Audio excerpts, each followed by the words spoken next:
자, 오늘은 설교를 조금 질문을 하면서 시작합니다. 여러분, 설교자는 강단에 서서 정치 이야기를 하면 될까요? 안 될까요? 해야 됩니다. 여러분, 정파적 설교와 정치적 함의를 가진 설교가 다르다는 걸 좀 이해할 필요가 있습니다. 설교자가 진영 논리에 빠져서 특정 정치 집단의 어떤 입장을 대변하는 설교를 하는 것은 정파적 설교, 잘못된 방식의 정치 설교입니다. 그러나 잘 생각해 보면 기독교란 정치와 분리될 수 없어요. 왜냐하면 기독교는 이 땅에서 예수 믿고 죽은 후에 내세 천국, 영적 세계로 들어가자는 이야기가 아닙니다. 기독교는 이 땅에 이루어질 하나님의 나라와 왕 대신 예수님의 통치에 대한 선언, 하나님의 나라가 왔다라는 선언입니다. 그래서 복음은 근본적으로 정치적인 것이죠. 생각해 보세요. 왜 기독교가 역사 속에서 모든 시대, 나라, 국가를 초월해서 모든 곳에서 정치적 박해를 받았을까?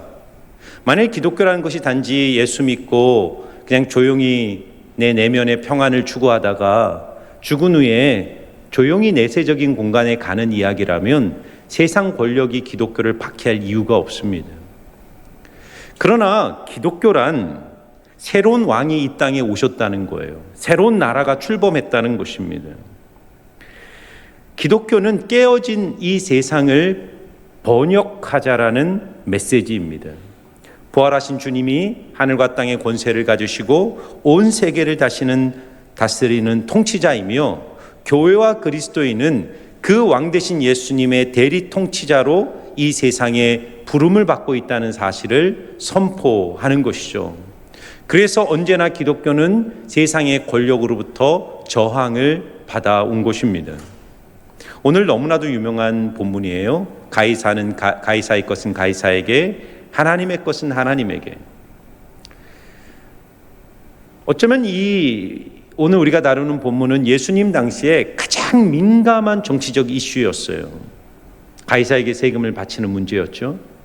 예수님께서 이 민감한 정치적 이슈를 어떻게 다루는지를 보면서 우리는 오늘 이 시대의 그리스도인으로서 어떻게 성경적 정치관을 가져야 하는가를 여러분과 함께 나누도록 하겠습니다.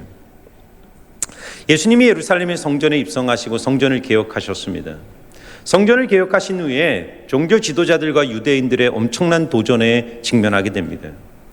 너는 무슨 권위로 이런 일을 하느냐라고 도전을 받았을 때 예수님은 비유로 말씀하셨어요. 포도원 품꾼의 비유, 혼인잔치의 비유를 그들에게 들려주셨습니다. 그 비유를 들은 유대인, 종교 지도자들은 자존심에 엄청난 스크래치를 받았어요.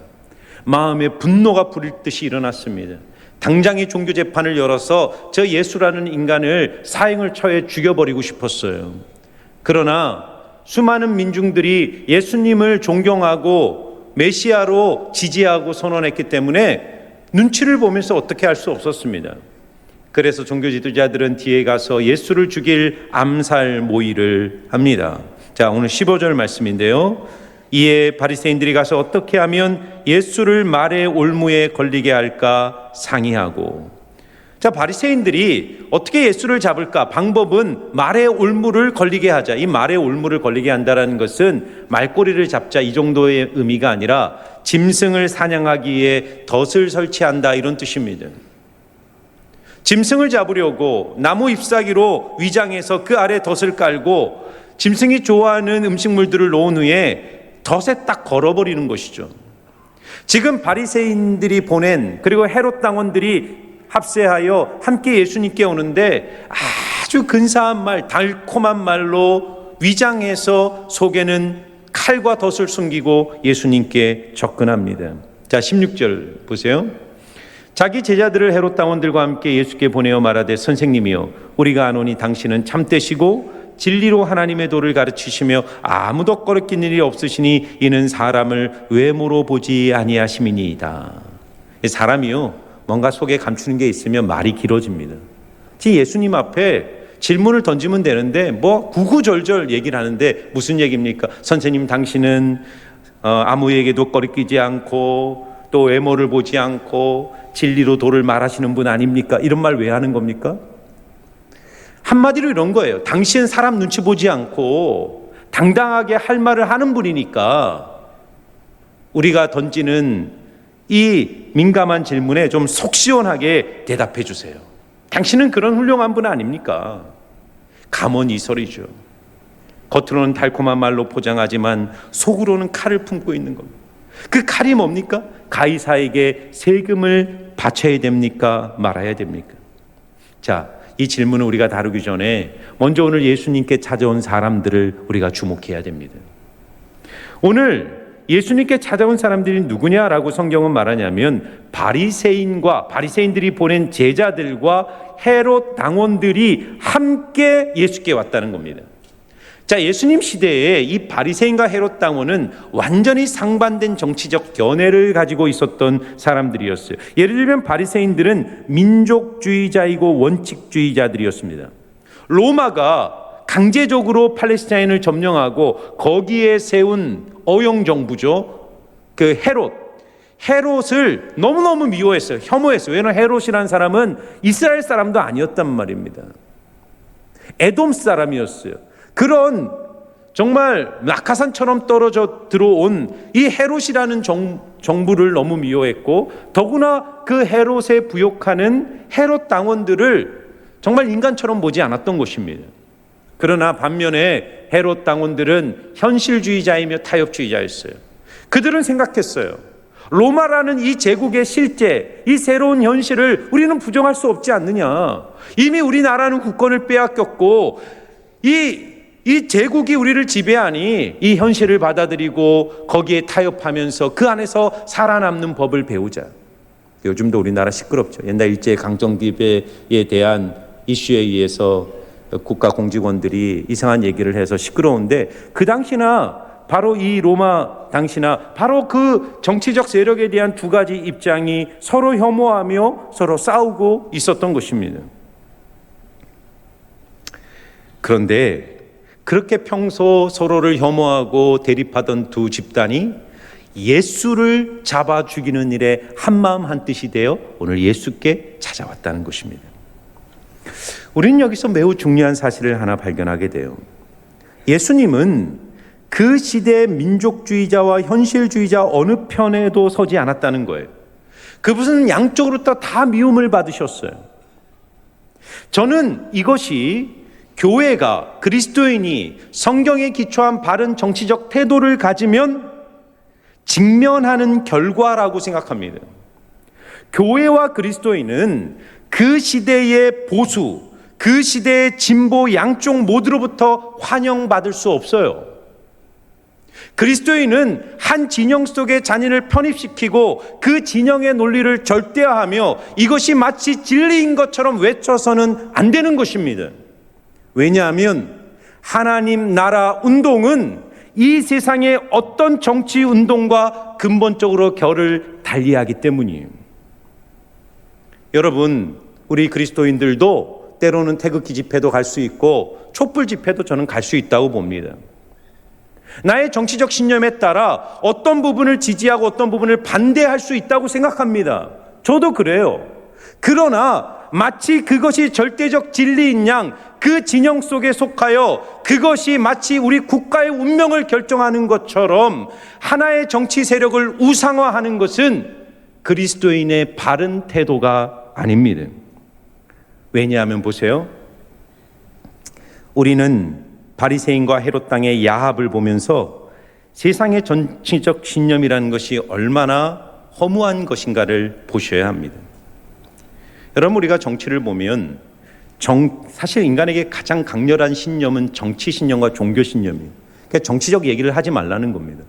이 정치적 신념은 대화와 설득을 통해 바뀔 수 없는 것이니까 괜히 그냥 정치 얘기하다가 싸우지 말고, 정치 얘기는 웬만하면 하지 말라는 얘기가 그거예요.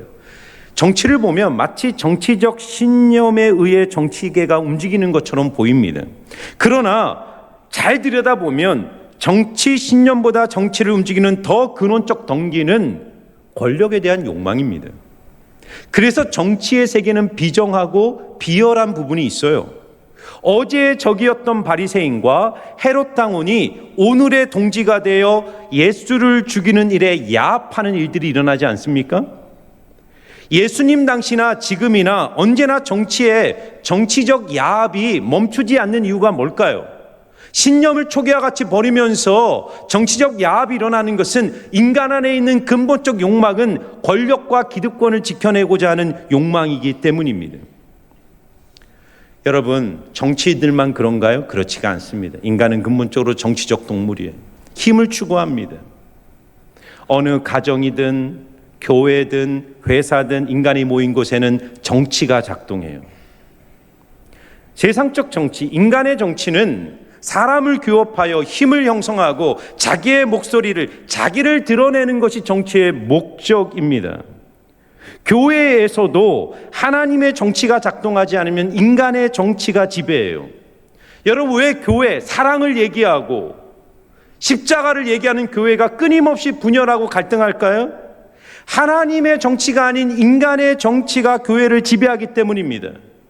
인간의 정치는 세력을 규합하여 자신을 입증하려는 싸움을 하기 때문에 교회 안에 언제나 당이 만들어져요.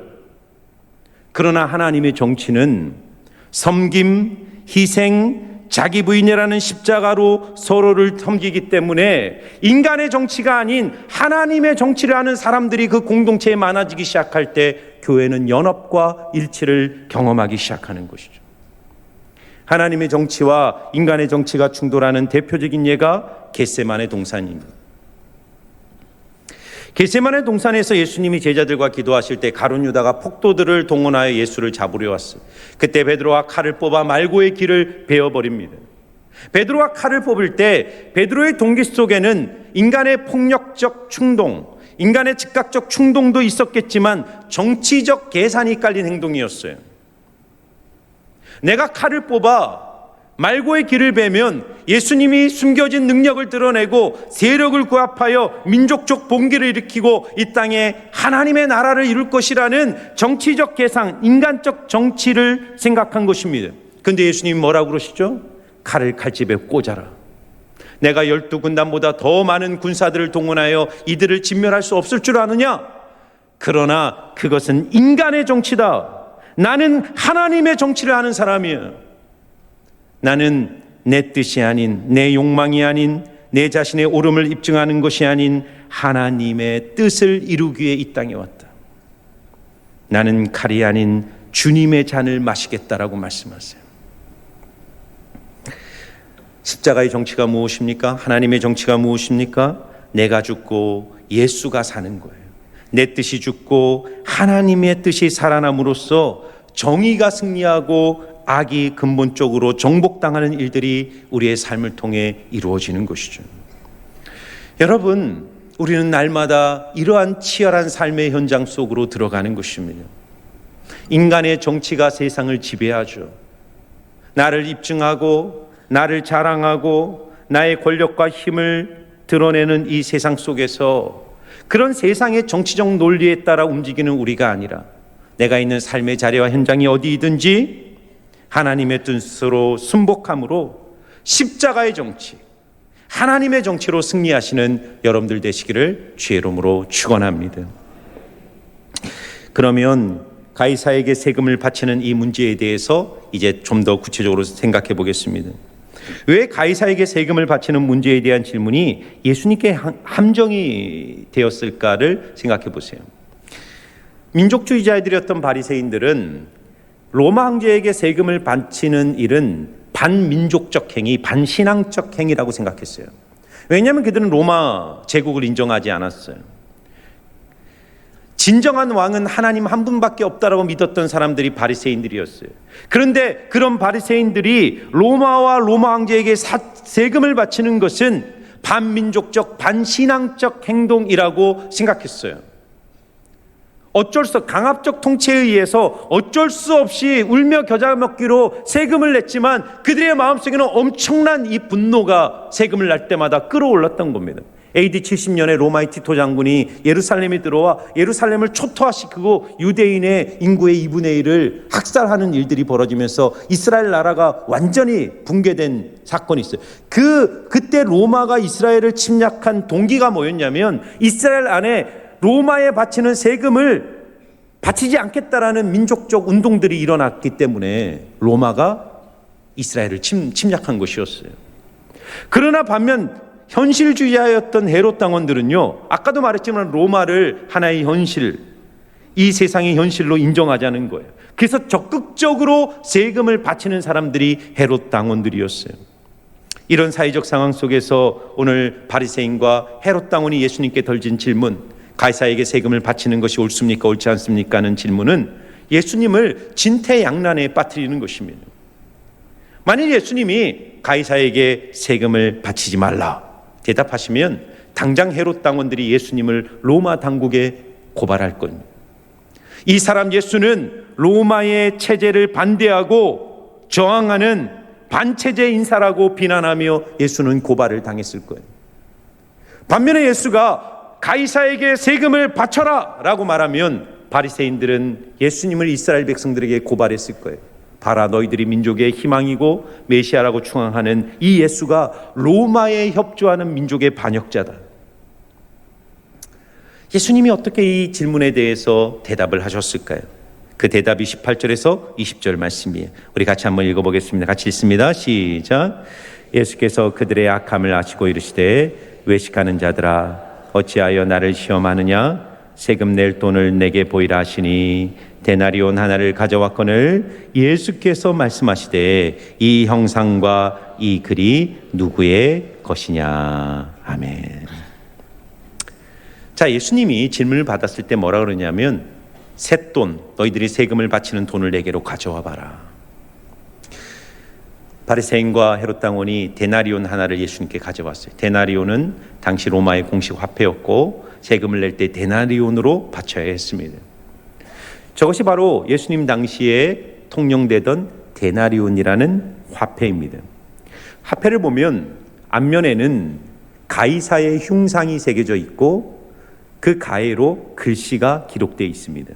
저 글씨는 뭐라고 기록한 것이냐면 황제 티베리우스는 신성한 아우구스투스의 존엄한 아들이라고 기록되어 있어요. 그러니까 보세요. 로마 황제는 화폐에 자기의 형상과 팍스 로마나의 사상을 집어넣고 있는 거예요. 팍스 로마나는 뭐냐면 로마의 평화라는 뜻입니다. 다시 말해서 가이사의 신적 존재인 하나님의 아들인 가이사의 통치 아래 로마의 시민들은 평화와 번영을 누린다라는 것이 팍스 로마나의 사상인 것이죠. 그러므로 이 동전의 형상과 길기에는 황제의 통치, 황제의 존재가 이 세상의 경제와 삶의 모든 것들을 장악하고 있고 그 통치로 인해 우리는 평화와 번영을 누리고 있으니 너희는 감사하는 마음으로 세금을 바쳐라. 너희 자신을 신에게, 신의 아들인 황제에게 드리라는 메시지를 담고 있는 것이죠. 예수님이 그 동전을 받으시고 역질문을 하는 거예요. 이 동전에 새겨진 형상과 이 글이 누구의 것이냐라고 묻습니다. 바리새인과 헤롯 당원은 가이사의 것입니다라고 대답해요. 그러자 예수님은 21절에 결론을 이렇게 맺어요. 이에 이르시되 그런즉 가이사의 것은 가이사에게, 하나님의 것은 하나님께 바치라. 여러분, 이 말이 무슨 의미일까요? 이 동전은 가이사의 것이니까 너 가이사에게 드려, 이런 의미입니까? 왜 예수님께서 데나리온에 새겨진 형상과 글들에 대해 물었을까요? 예수님의 의도가 있습니다. 잘 들어보세요. 이 동전에, 이 데나리온에 가이사의 형상과 가이사의 글이 새겨져 있기 때문에 그것이 가이사의 것이라면 너라는 존재는 누구의 형상이 새겨져 있는가를 생각해 보라는 거예요. 너의 영혼 속에, 너의 존재 속에 누구의 형상이 새겨져 있는가? 창세기 2장에 하나님은 인간을 창조하실 때 하나님의 형상대로 우리를 빚으셨어요. 인간의 존재 안에는 하나님의 형상이 새겨져 있다는 것입니다. 그러므로 가이사의 것은 가이사에게, 하나님의 것은 하나님에게라는 이 문구를 통해 예수님이 오늘 우리에게 도전하는 메시지는 무엇입니까?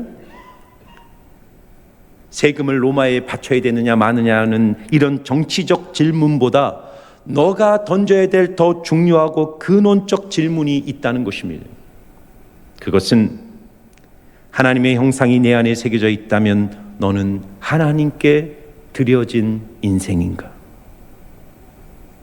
너는 하나님께 드려진 인생인가? 하나님의 형상이 너 안에 있고 그러므로 너가 하나님의 것이라면 너는 하나님께 드려지고 있는 인생인가를 먼저 질문하라는 것입니다. 여러분, 우리 인간이 이 세상을 살면서 가장 깊은 관심과 영향을 미치는 두 가지 주제가 경제와 정치의 이슈입니다. 정치와 경제의 이슈는 역사상 언제나 인간의 마음을 사로잡는 주제였어요. 왜냐하면 그것이 인간의 삶을 결정한다라고 믿기 때문입니다. 그래서 우리의 마음을 가장 많이 차지하고 있는 주제가 정치이고 또 하나는 경제예요. 권력자들은 언제나 내가 이 너희들의 정치를 해결해 주겠다, 내가 너희들의 경제적 문제를 해결해 주겠다라는 공약을 던지며 역사에 등장합니다. 로마 황제도 똑같았어요. 로마 황제가 화폐에 자기의 형상을 새기고 팍스 로마나의 사상의 글귀를 그 안에 새겨놓은 이유는 이 세상은 내가 통치하고 내가 통치할 때 너희들이 목말라하는 경제적 문제를 내가 해결해 주겠다라는 메시지를 던진 거예요. 그러므로 너희들은 나에게 헌신하라는 거예요. 오늘날 민주주의 사회 대통령, 정치인들도 똑같지 않나요? 대통령이 등장할 때마다 그들이 이야기하는 것이 뭐죠? 내가 경제를 해결할 수 있다는 거죠. 그러나 여러분, 오늘 예수님이 이 형상과 이 글이 누구의 것이냐라는 것을 물으면서 우리에게 도전하는 것은 두 가지예요. 너의 영혼 속에 나의 형상이 새겨져 있다면 너는 너의 삶을 하나님께 드림으로 너를 통해 이 세상에 하나님의 통치가 드러나는 축복의 통로가 되어야 한다는 것입니다. 그리고 로마 황제가 로마 동전 화폐에 글씨를 새겨놓은 것처럼 하나님은 구약시대에는 돌비에 자신의 손가락으로 하나님의 말씀을 새기신 것처럼 신약이 된 우리는 예수를 주로 고백하는 자의 성도의 영혼 속에 성령을 보내주셔서 우리의 신비와 우리의 마음 속에 하나님의 말씀을 새겨주셨다는 거예요. 그래서 하나님의 형상을 가진 우리는 날마다 성경을 열어 성령의 계시의 빛 가운데 하나님의 말씀을 읽고 묵상함으로 말미암아 하나님의 형상을 가진 자로서 이 세상을 어떻게 살아야 할지를 날마다 주님으로부터 배워야 한다는 것입니다. 그렇다면 왜 가이사의 것은 가이사에게 바치라고 주님은 말씀하셨을까요? 그냥 너희는 하나님의 것이니 하나님께 너희 전부를 드려라 이렇게 말하면 되는데 가이사의 것은 가이사에게 바치라. 가이사라는 권세의 한계를 분명히 인식하고 그 한계 안에서 세상을 바라보고 세상에 참여하라는 것입니다. 여러분, 로마 황제가 자신의 형상을 동전에 새겨 넣을 때 의도했던 것처럼 그 당시의 경제, 정치, 삶의 전부를 가이사가 지배하고 결정한다고 생각한다면 로마인들은 자신의 전부를 가이사에게 바치며 살았을 것입니다. 그러나 하나님이 말하는 건 이거예요. 이 가이사라는 세상의 정부, 세상의 통치, 세상의 권력, 모든 기관들은 하나님이 정하신 한계 안에서 하나님의 도구로 쓰임받는 제한된 권력이라는 걸 잊지 말라는 거예요. 그리스도인들이 세금을 내고 선거에 참여하고 법을 제정하고 국가정책에 지지하거나 반대하는 모든 정치적 활동에 적극 참여해야 하는 이유는 국가가 하나님이 세운 제한된 질서라는 거예요. 제한된 질서. 하나님은 일반 은총 안에서 이 세상의 악을 제어하고 공공의 질서를 유지하기 위하여 국가와 같은 세속적 질서를 세워주신 것입니다. 하지만 거기까지라는 거예요. 거기까지라는 것입니다. 이 세상을 근본적으로 개혁하고 변화시키며 이 땅에 하나님의 나라를 세우는 것은 세상 권력이 아니라 하나님의 통치라는 사실, 그리고 하나님의 통치에 믿음으로 반응하는 하나님의 백성을 통해 이 세상은 근본적으로 변화되고 개혁될 수 있다는 사실을 잊지 말라는 거예요. 그러므로 여러분과 저는 하나님 앞에 왕 같은 제사장으로 부름받고 있음을 잊지 마시기를 축원합니다. 우리는 정치적인 존재로 부름받은 거예요. 어떤 정치? 십자가의 정치. 오늘 여러분 이 설교를 듣고 집에 돌아가면서 한 가지 결단을 내려보십시오. 직장에서, 가정에서, 그리고 일상 속에서 가이사의 것과 하나님의 것을 분명히 구분하고 하나님께 속한 모든 것을 그분께 드리기로 결심하십시오. 회사에서 윤리적 갈등에 직면할 때 세상의 정치를 쫓아 인간적 방법으로 돌파하려 하지 말고 하나님의 말씀을 기준으로 삼아 하나님의 뜻을 쫓아 그 길을 걸어가 보십시오. 인간의 정치가 승리를 주는 것 같지만 인간의 정치의 길은 반드시 패망하게 돼 있어요. 그러나 하나님의 정치, 십자가의 정치는 죽음의 길처럼 보이지만 반드시 그 길 끝에 우리를 부활시키시는 하나님의 능력을 경험하게 될 줄 믿습니다.